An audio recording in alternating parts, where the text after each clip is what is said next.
Well, thank you, Phyllis. Here at Detroit Golf Club, I'm Jack Berry. I'm about as old as Detroit Golf Club, which seemed to be rediscovered this year by Dan Gilbert, who has done so much for the city of Detroit, and his Rocket Mortgage Classic.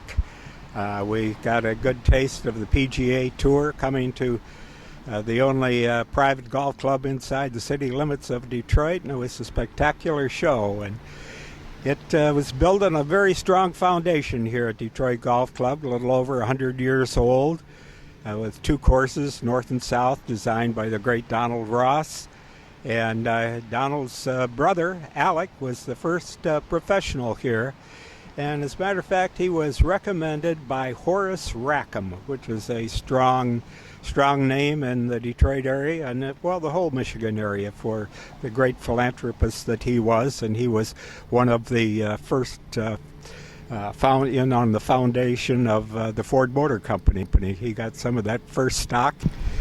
Well, Mr. Rackham also had some property out Woodward Avenue that we know is out by the Detroit Zoo, and he gave acreage turned into Rackham Municipal Golf Course. It was the first public golf course in Michigan, and it has stood the test of times. It's still a great golf course. They played the U.S. Public Links Championship there twice. So Horace Rackham was a great man to have around at Detroit Golf Club, and everything else that he's done for the city and for various charities around town. He was a lawyer back then. He was smart.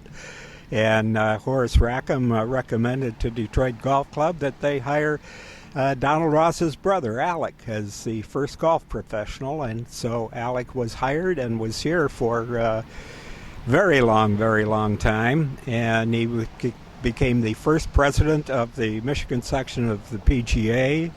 He won the United States Open. He was a national champion, played and won in Switzerland and won about every place. But he was here with the Detroit Golf Club, and that started a line of very good professionals here. Couldn't get any better than Horton Smith, who won the first and third Masters tournaments. Was a great player of his time through the 20s and the 30s and through the 40s. And he was hired after the war, became the professional here at Detroit Golf Club, and was followed over the years by George Bear, who was a big star, a long hitter on the PGA Tour, Walter Berkemo, local fellow, and now John Gates has been at Detroit Golf Club for 18 years. He's a past president of the Michigan PGA. He's won some of the top awards, the Strasbourg Award twice for everything that he's done to bringing up young professionals. And we finally had some competition on the national scene in 1992 when the United States Golf Association produced the Mid-Amateur Championship at Detroit Golf Club, and a local fella, John Grace, was the medalist. John lived in the Detroit area for about 15 years or so. He eventually moved down to Texas, became a friend of Ben Hogan in Fort Worth, and Danny Yates was the champion of the mid-amateur, and he had a pretty famous name in golf. His uncle and his dad were among the early members of the Augusta National, and Danny's a member there now.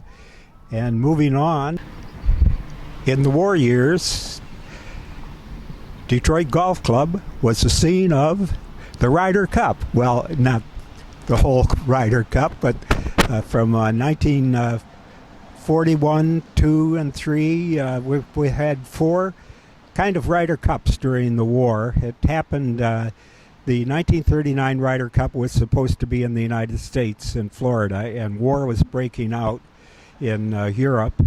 And so it was suggested that in order to raise some money for the USO and for the Red Cross, why there be a tournament here in Detroit, won the host position, and Detroit Golf Club was one of the sites for the Walter Hagen and Bob Jones were the co-captains, and they would have a challenger, the captain versus the challengers. And here in Detroit, we had Oakland Hills had it twice, Plum Hollow once, and right here at Detroit Golf Club with two of the greatest names in golf ever, Walter Hagen and Bob Jones. Well, if we mentioned that Detroit Golf Club is over 100 years old, you know what happens when you get to be a little bit older? I have found out the parts wear out, and even the golf course parts wear out. And so Detroit Golf Club hired Bruce Hepner, a native Detroiter who was on the staff of Tom Doak's Renaissance designers up in Traverse City, and he worked with Doak for 7 years on some of the great projects. The Cape Kidnappers, a spectacular cliffside course on the North Island of New Zealand, on Pacific Dunes, out at Bandon Dunes, regarded as the top course of that great resort complex out on the Oregon coast. And Stream Song down in Florida, another top resort. And he's worked all around Michigan at a number of courses, doing Belvedere. Bruce Hepner has worked on both the North and the South courses, and what he did was made the courses suitable for the PGA Tour. And the tour this year was spectacular.